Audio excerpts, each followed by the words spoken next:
The fighting in the Ukrainian city of Bakhmut has come to a turning point. Russia's Wagner Group chief Yevgeny Prigozhin says his flag over the administrative building has been raised. Until now, the Ukrainian authorities have not made any indications that the Ukrainian army says it still holds Bakhmut, while adding that the Russian offense has not stopped in the city. Ukrainian President Volodymyr Zelensky says that the military situation is not particularly hot around Bakhmut.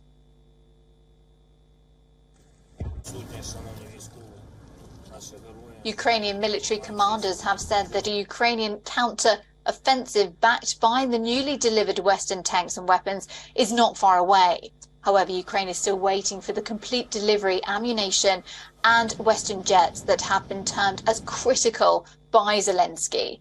All experts have long labelled Bakhmut as a symbolic city and not a strategic one.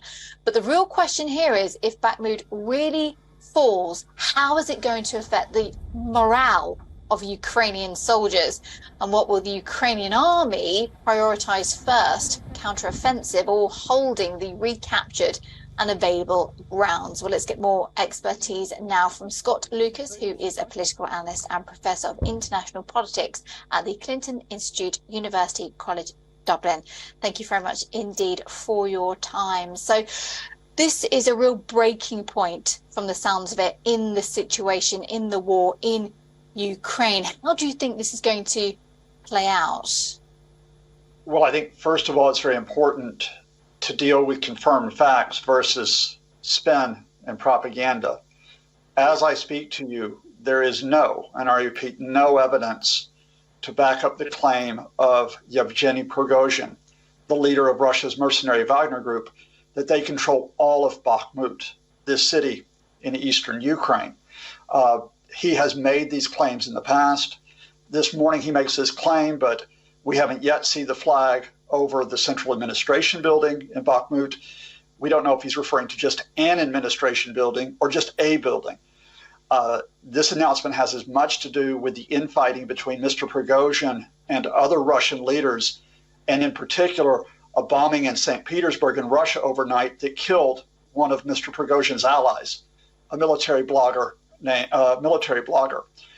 The situation for weeks has been that the Russian forces led by the Wagner Group controlled the eastern part of Bakhmut, but Ukrainian forces still held the western part of the city, and there is a river that runs between them, and that river, which is in an open area, had become a killing zone.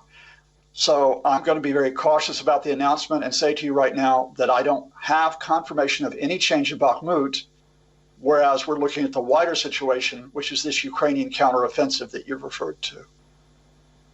Yeah, I think you're quite right there. We do have to be delicate with these facts. Can I get you just to elaborate there? You spoke about the infighting. What do you mean by that exactly?